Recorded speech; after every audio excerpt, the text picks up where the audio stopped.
Good morning बच्चों, मेरे YouTube channel Google बाबा में आपका स्वागत है। आज हम पाठ 6 देखेंगे, उसका प्रश्न उत्तर करेंगे। पाठ का नाम है सजीव में गति। यह कक्षा 6 का विज्ञान का किताब है, जो झारखंड में जो सरकारी स्कूल का जो झारखंड में जो चलता है JCRT, उसका ये बुक है, किताब है। चलिए इसका हम लोग प्रश्न उत्तर देखते हैं। तो पहला प्रश्न है, हमारी सही विकल्प का चयन करना है। तो पहला है, मानव खोपड़ी में कौन सी संधि होती है। तो मानव खोपड़ी में अचल संधि होती है। यहाँ हम घेरा कर दिए हैं, टिक लगा दिए हैं। दूसरा है, सर्प किस अंग से गति करता है। जो सांप है सर्प, वो किस अंग से गति करता है। तो वो संपूर्ण शरीर से गति करता है। तीसरा है, कंधे में पाई जाने वाली संधि क्या है। तो कंधे में पाई जाने वाली संधि को बोलते हैं कंदुक खलिका संधि, जिसको बॉल एंड सॉकेट जॉइंट भी बोलते हैं। अब इसके बाद में चौथा देखिए, मानव मेरुदंड यानी जो रीढ़ की हड्डी होता है, उसमें कितनी अस्थियां होती हैं।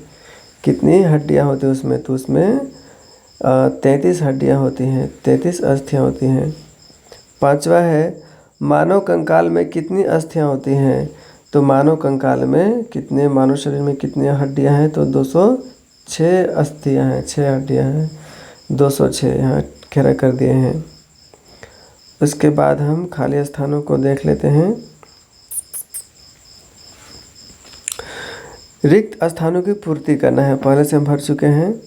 तो पहला है, अस्थियों की संधियां शरीर को गति करने में सहायक होती हैं, सहायता करती हैं। इसके बाद हम दूसरा देखिए, अस्थियां एवं उपास्थि संयुक्त रूप से शरीर का कंकाल बनाते हैं।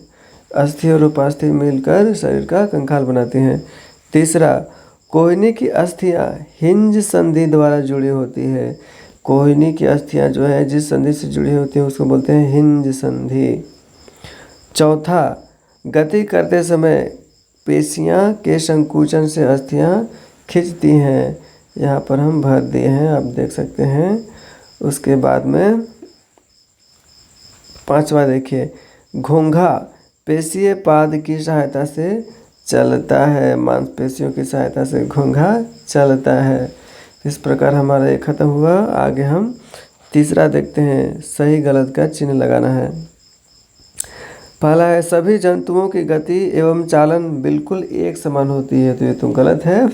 सभी जो जीव हैं, अलग अलग जीव अलग अलग चाल से चलन गति करते हैं, तरीके से भी अलग अलग तरीके से गति करते हैं। दूसरा है, उपास्थि अस्थि की अपेक्षा कठोर होती है।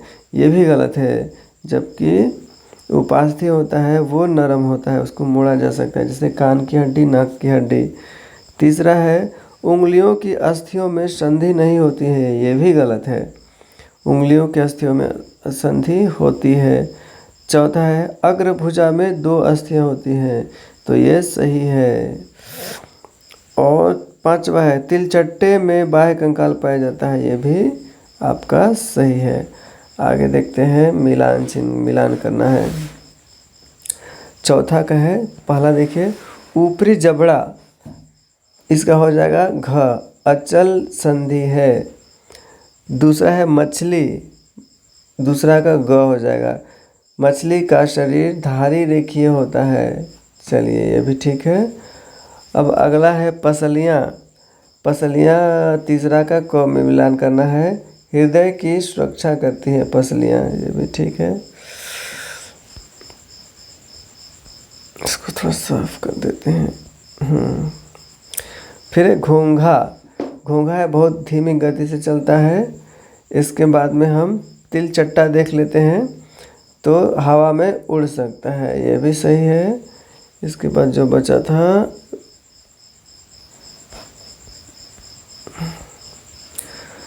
अब यहाँ जो मेन इसका क्वेश्चन आंसर है उसको देख लेते हैं। आपके हाथ की संधि का नाम लिखिए जिसकी सहायता से आप बैडमिंटन रैकेट पकड़ पाते हैं। तो पांचवा का उत्तर यहाँ देखिए, हमारे हाथ में कंदुक खलिका संधि होती है, जिसको बॉल सॉकेट जॉइंट भी कहते हैं, जिसकी सहायता से हम बैडमिंटन रैकेट पकड़ पाते हैं। यह संधि होती है जिसको इधर उधर घूम जाती है, चारों तरफ में गोल भी घूम जाता है, इसलिए हम रैकेट को, बैडमिंटन की जो रैकेट है उसको खूब अच्छा से बैडमिंटन पकड़ कर खेलते हैं। छठा सवाल है, कपाल की कौन सी अस्थि गति करती है? तो कपाल की जो, देखिए छठा का है, कपाल की निचले जबड़े की अस्थि गति करती है। अब हम सातवां देखते हैं, उपास्थि किसे कहते हैं? उपास्थि क्या होता है? सातवां सवाल। सातवां का उत्तर देखिए, उपास्थि नरम एवं लचीली अस्थियां होती हैं। ये अस्थियों के जैसे कठोर नहीं होते हैं और इन्हें मोड़ा जा सकता है। नाक और कान में उपास्थि होता है। जो उपास्थि होते हैं वो अस्थियों से नरम होते हैं और जिनको मोड़ा जा सकता है। आठवां देखिए, पेशीय क्या है? मांसपेशीय या मांसपेशियाँ किसको बोलते हैं? तो आठवां को उत्तर यहाँ देखिए, शरीर का वह हिस्सा जो अस्थियों को गति प्रदान करते हैं उसे पेशी कहते हैं या फिर मांसपेशियाँ कहते हैं। पेशियाँ अस्थियों के चारों तरफ रहती हैं। जो पेशियाँ हैं या मांसपेशियाँ हैं वो हड्डियों के चारों तरफ रहती हैं। अब उसके बाद में हम नवा प्रश्न देख लेते हैं, हमारी कोहनी पीछे की ओर क्यों नहीं मुड़ सकती है?